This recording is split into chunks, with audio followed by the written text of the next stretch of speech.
Sobat Top 3, apa kabar? Gimana nih weekend kalian? Seru kan?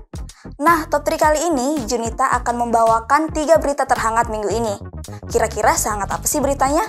Langsung aja kita masuk ke berita pertama.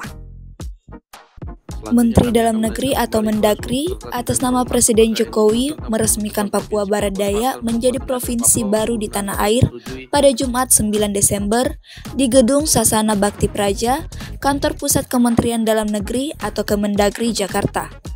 Dengan peresmian ini, Indonesia kini memiliki 38 provinsi.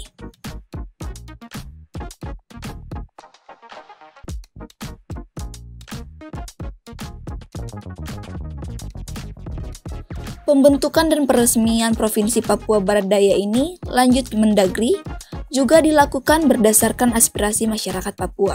Pertama, kami sampaikan bahwa usulan pemekaran Papua berasal dari aspirasi masyarakat Papua, baik dari kepala daerah, tokoh adat, tokoh agama, tokoh perempuan, tokoh pemuda, dan juga tokoh-tokoh birokrat di wilayah Papua Selatan, Nimha, Papua Pegunungan, Tapago, dan juga Papua Tengah Mepago, baik diterima langsung oleh Bapak Presiden dalam kunjungan beliau maupun Bapak Wakil Presiden, delegasi yang datang, juga ke kami, Kemendagri, dan juga pimpinan kementerian lembaga yang lainnya. Rancangan Undang-Undang atau RUU Pembentukan Provinsi Papua Barat Daya disahkan dalam rapat paripurna di DPR RI pada 17 November 2022. Kemudian, RUU tersebut disahkan menjadi Undang-Undang Nomor 29 Tahun 2022.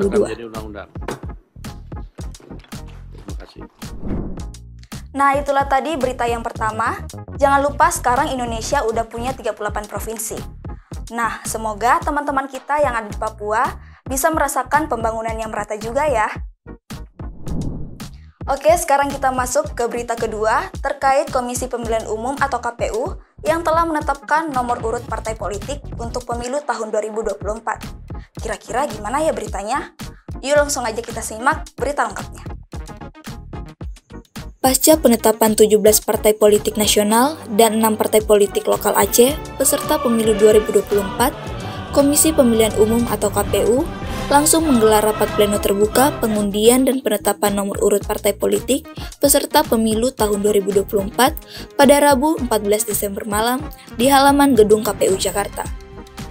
Rapat pleno dipimpin oleh Ketua KPU yakni Hashim Asyari, serta anggota KPU yakni Agus Melas, Betty Epsilon Indros, Idam Holik, Parsadan Harahap, Muhammad Hafifuddin, dan Yulianto Sudrajat bersama Sekretaris Jenderal KPU yakni Bernard Dermawan Sutrisno.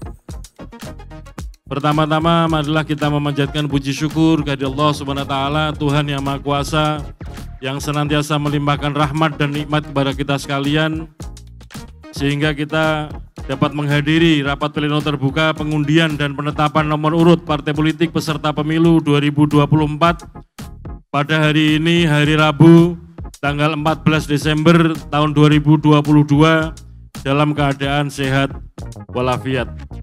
Ini dia partai politik dan nomor urutnya.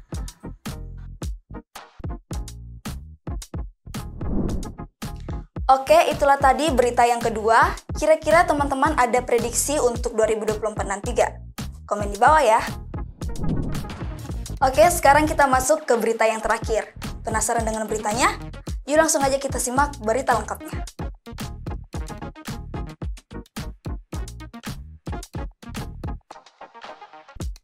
Menurutnya, kompetisi tersebut akan dilaksanakan di Jawa Tengah dan di Yogyakarta dengan menggunakan sistem gelembung atau bubble, yakni tanpa ada penonton. Tidak hanya itu, ia juga menjelaskan bahwa keputusan digulirkannya kembali kompetisi Liga 1 ini karena adanya kebutuhan para pemain tim nasional sepak bola Indonesia untuk terus menjaga kesiapan dan terus mengasah kemampuan agar tetap prima jelang Piala Dunia U20. Oke, itulah tadi top 3 kali ini. Jangan lupa untuk like, komen, dan subscribe, serta nyalakan juga lonceng notifikasinya, biar teman-teman gak ketinggalan informasi-informasi terbaru seputar kabar Makassar.